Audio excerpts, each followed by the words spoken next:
Hello everyone, good evening. I believe I should be live. So if you can hear and see me, you can just say a quick yes.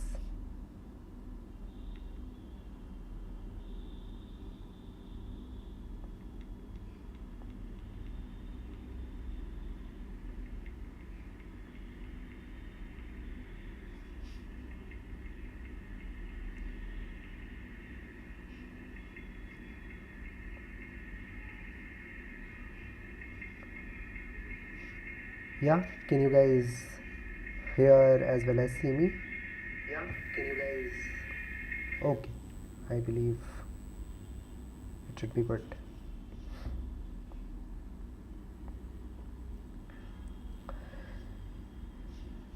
Great, so this was today's question. Um, Although it says that it's a hard question, I would say if you have some basic fundamental knowledge of dynamic programming, uh, if you have done some questions on the concepts of pre-computation, then you must have got some idea to solve this question as well. So it's not very hard as long as you have those concepts in your mind. Uh, so yeah, I'm just a little curious to know that how many of you got some approaches once you read this question. You can just say yes if you were able to come up with some approaches. If you feel like, you can also mention those approaches in the chat box.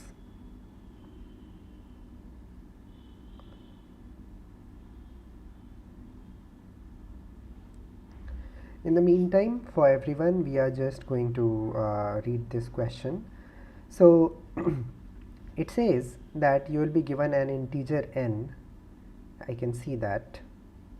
Our task is to count how many strings of length n can be formed under the following rules. So mind it, I do not have to print those strings or store those strings somewhere. I just have to tell how many strings of the given length n. If n is 7, then how many strings of length 7 are possible under the following rules. Now there are so many rules, we need to read and understand them one by one. First rule says that each character will be a vowel, lowercase vowel. We all know that vowels are A, E, I, O, U. Now the next rule says that a vowel A may only be followed by E. So it means that if you are trying to generate a string, and let's say you have generated some characters, I don't know what these characters are.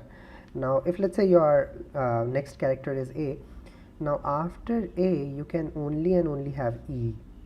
After A you cannot have I, after A you cannot have O or U or another A. It's not allowed. So the character right after A must be E. That is the meaning of this rule. Similarly, the next rule says that a vowel E may only be followed by an A or an I. So the next character after E can either be A or it can be I. It cannot be anything other than A or I. Okay. Now each vowel I may not be followed by another I. So here it says in reverse manner. It says that if your current character is I, then it cannot be followed by another I. It can be followed by anything else. It can be followed by A, it can be followed by E, but it cannot be followed by I. It can be followed by O and U, right? Okay. Then the next rule says that each vowel O may only be followed by an I or a U. So let's say you had an O here. Now O can only be followed by I, or it can be followed by U. So these are some rules. Similarly, the last rule says that a vowel U may only be followed by A. So after U, you can only have A. You can't have anything other than A. Now we all know that there can be multiple possibilities. I mean, just for example, like here you can see if n is equals to 2, then these are the strings of length 2 which are possible, which abide by this rule. And how many of them are there? There are 10 of them. So the answer is 10. Priyansh Sonia is saying make all possible combination size and prune as per conditions. Yeah, definitely. So that can be one recursive approach through which you can go.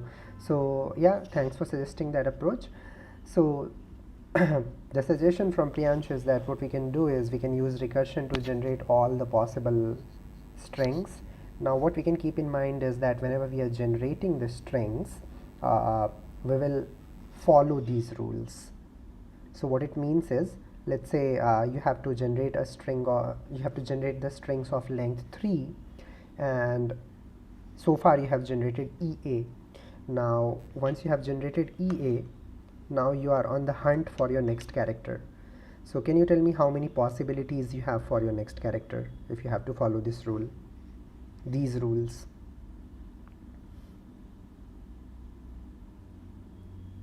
So if you look at this rule, it says that A can only be followed by E. So there is only one possibility. If your last character was A, your current character can only be E and nothing else. So from here you can just generate that. Okay. Similarly, let's say if you had EI and now you are looking for the next character, how many possibilities have you got here? So if you look at the rule, it says that I cannot be followed by another I, but it can be followed by anything else. So you can have EIA, you can have E also. You can't have I, but you can have O, and then you can have U. So there are 4 possibilities that can come out from here. So yeah, using recursion you can do, but let me tell you one thing. While you are using recursion to do this thing, in that process you are actually generating all the strings. Now the process of generating all the strings is going to consume some time, in fact a lot of time, because just think of it in this manner. The question clearly says that answer may be too large.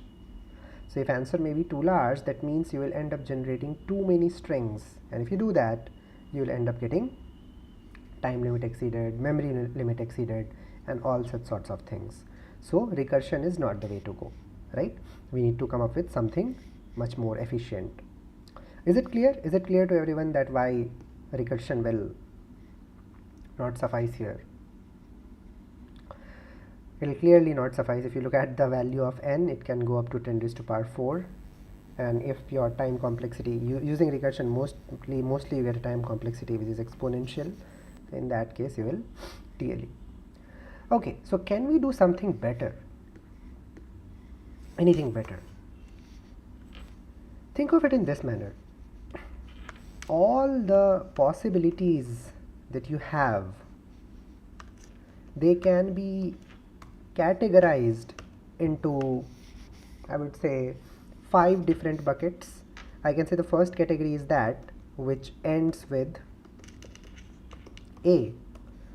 The next category is that which ends with E.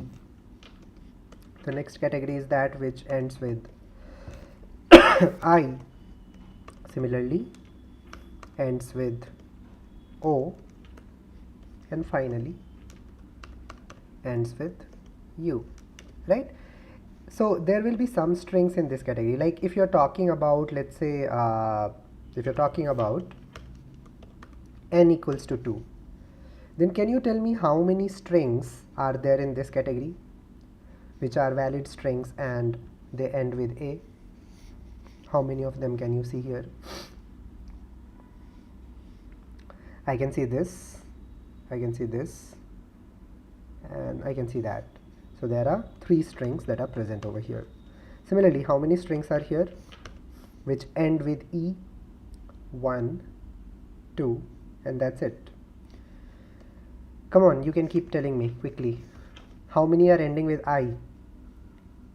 1 and 2. Next, anyone? How many are ending with O? Just 1, right? Are there 2 or just 1? I think just 1, right? Okay, and how many are ending with U? There are 2 that are ending with U. Yeah. Okay, and now what is the sum of these values?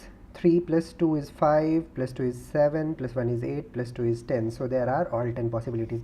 So do you see one thing, that the sum of all these values is going to be your answer, right? The sum of all these values is going to be your answer. Now you have to just use your brain and figure out one very simple thing. See, common sense says that any string which belongs to this category cannot belong to any other category.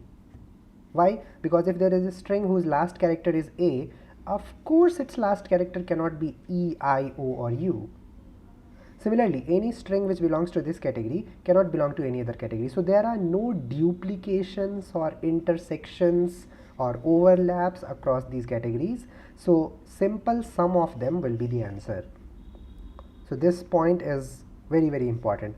Now, so these were the values for n equals to 2. Now, can you use these values to come up with the numbers for n equals to 3? I don't know them, but can you find them out? How many of you can find them out?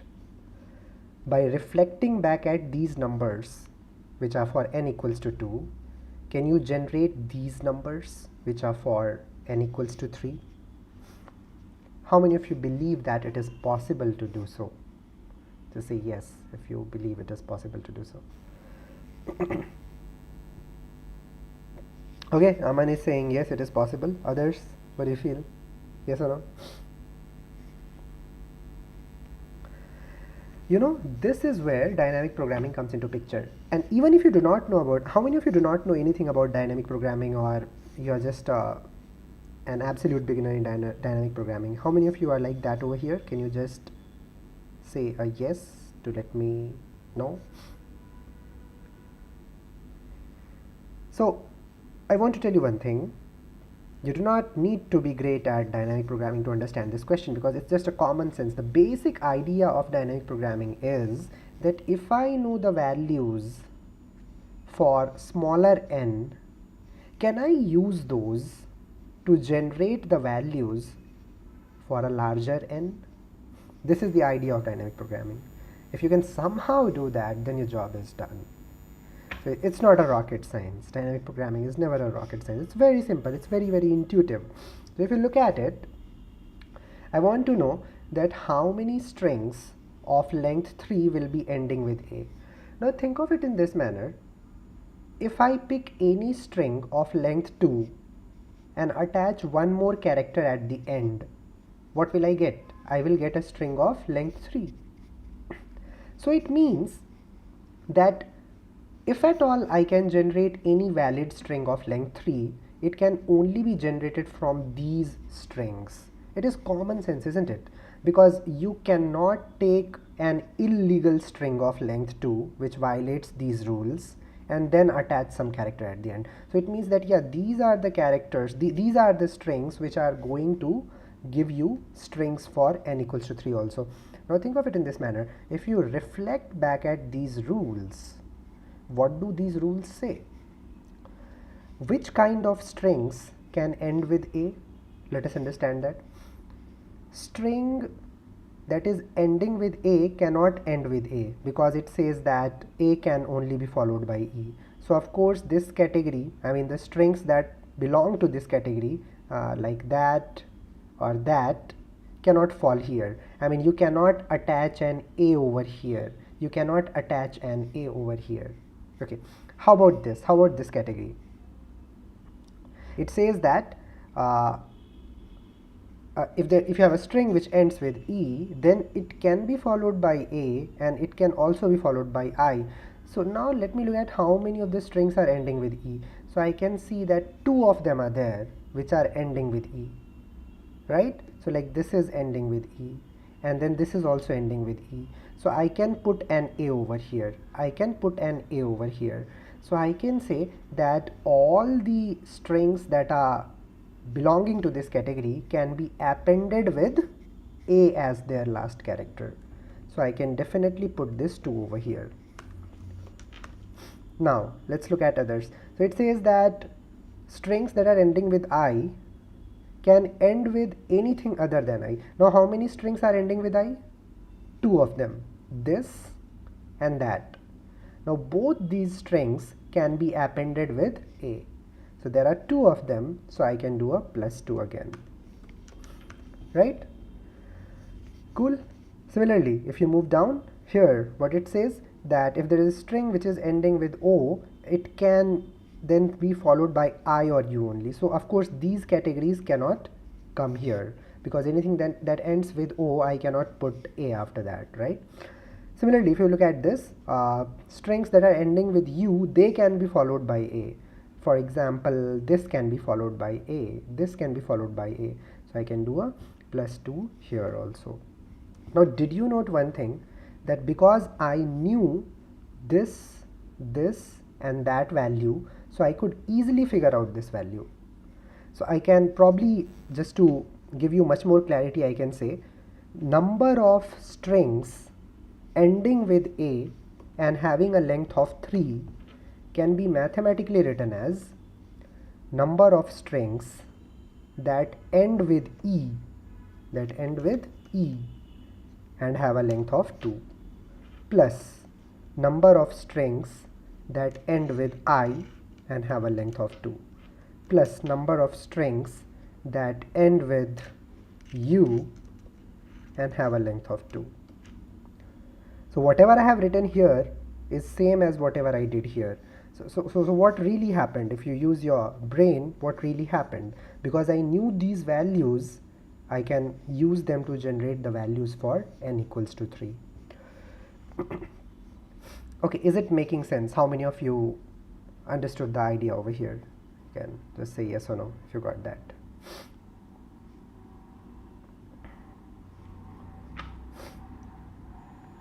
Similarly, by looking back at these rules and these numbers, can you figure out how many strings will be there which will be ending with E?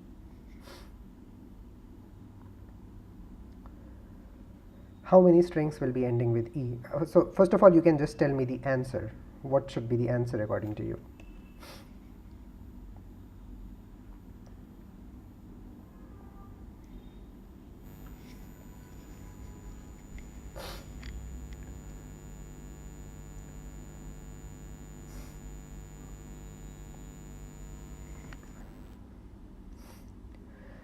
Okay, if you read the rules, what does it say? If there is a string which ends with A, that only can be followed by E, correct? So of course all of them will come here, right? So there are 3 of them, so 3 plus. Now what? If there is a string that ended with E, that cannot end with E again, right? So this will not come. If there is a string that ends with I, that definitely can end with E, because it says anything other than I, right? So I can do 3 plus 2 also. Plus what? Look at this. Anything that ends with O can only be followed by I or U. It cannot be followed by this E. So this cannot come. Now how about this category? It says anything that ends with U can only be followed by A, so of course that will also not come. So this is 3 plus 2, that is 5. Similarly, you can figure out the value of this, this and that as well. So the whole point is, you can look at these rules, you can look at these numbers, and you can figure out the numbers for a higher value of n. Is it making some sense? How many of you are able to understand the idea? It's really not so hard.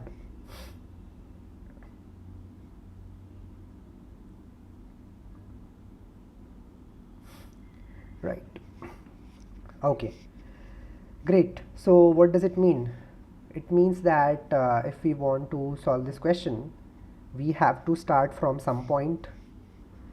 So can you tell me, for n equals to 1, what will be the value of all these things? How many valid strings will be there which end with A, with E, with I, with O, with U? All will be 1, 1, 1, 1, 1, isn't it? All of them will be 1, 1 each. Because I can say that if you're just talking about string of length A, then of length 1, then there are only 5 possibilities: A, E, I, O, U, and none of those 5 strings, each of size 1 unit, are violating the rules that we have. Correct? So this way I can initialize my variables, these 5 variables, and then I can loop over and change these variables again and again. The important thing is to keep taking mod in order to avoid the integer overflow.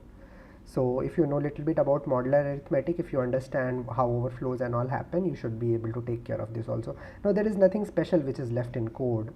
It should be quick and easy for you to understand. So you can see that I have declared a variable mod with which I'll be taking mod every time, and now I have these 5 categories, and as I already explained you, to start with all these values will be 1, because for n equals to 1 all of them are 1. Now I'm solving from 2 to n.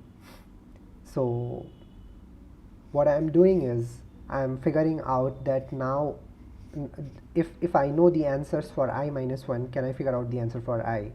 So those that are ending with A will be sum of this plus that, and I'm taking mod. So I think you can reflect on it. We did 3 additions, right? And these 3 additions belong to some 3 categories from here. Now those 3 categories are the ones that are being reflected over here. Similarly, we figured out this, we figured out that, and then we assigned these values, these 5 values, to these variables. So after each iteration, the value of end A, end E, end I, end O, end U, all of them will be representing that how many strings are ending with A, how many strings are ending with E, I, O, and U for the given length, which is I. Now eventually when this particular loop is over, I would know the number of valid strings ending with A, E, I, O, U for a length of n. So whatever is their sum, that mod this value is going to be the answer. That's it. If you're wondering why I used these temporary variables, can you figure that out on your own, by the way? Can you figure it out why I use these temporary variables? Why did I not directly changed end A over here? So I did not directly change them here because if I had changed the value of end A over here, then the end A that I needed to find out this thing would have got changed, right? So that is the reason I am using these temporary variables, because see here all these values that you need from previous iteration, which is iteration I minus 1. Now here itself, if you change the value of end A, then you will not be able to reflect back upon its previous value. So in order to conserve the previous values, the changes that I was making was being made inside temporary variable. Now when all have been computed, then I can simply just go ahead and assign these values inside the end A, end E, end I, end O, and end U. Yeah.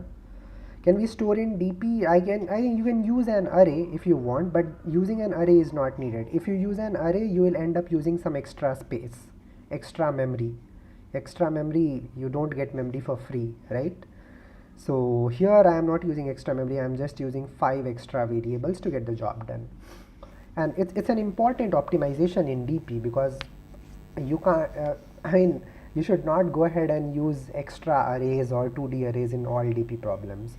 Here the situation was that in order to find out the answer for I just need to know the answer for I minus 1. I just need to know the answer for I minus 1, that's it. I don't need to know for I minus 2, I minus 3, I minus 4. So that is the reason I did not need an array to be kept over here. Many people solve this question by using an array. I'm not sure if you look back at some solutions, you might see that people may have used, like here an array has been used, but if you really think upon it, it's not needed. It's not at all needed. I just need to look back at the value of these 5 variables for the last iteration. So why do I maintain an array? I can just maintain, it's just like Fibonacci numbers. If I ask you to generate Fibonacci numbers, you can do that by keeping an array also, and you can do that by just keeping the previous and current variable also.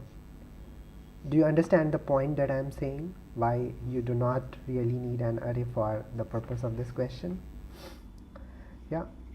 Okay, so tell me finally, what is the time complexity of this approach? We can see that this loop is running for almost n times, and every time we are doing constant work, so the time complexity is order of n. And what is the space complexity? There is no extra space. Yes, I used 5 extra and one more extra, maybe 6 variables, but those are just constant number of variables. I did not create an array of size n or something like that. So this was the approach for this question, isn't it? Did it require any high level, not high, did it require any intricate understanding of dynamic programming? The answer is no. It just needed you to understand that if you know some numbers for smaller n, you can use them to figure out for larger n. That's it. That's the overall idea of TP. Okay. Is it possible that at any point a vowel is not in the end of any of the string? How is it possible? Tell me that. Because all the categories that you are germinating are ensuring that they are ending with either A or E or I or O or U. Now if they are ending with either A or E or I or O or U, so how can it ever happen that you don't have them at the end, right? That will be ensured. Okay, great. So I think when you guys go back from here, you can even look at the related topics, and then you can practice some more questions. Let's see what question we get tomorrow. If that's based on DP again, we'll try to talk more about it. And till then, I think solve this question, code it, get it accepted, and let's meet back again tomorrow. It was a short one today. Yeah. Bye everyone. Good night.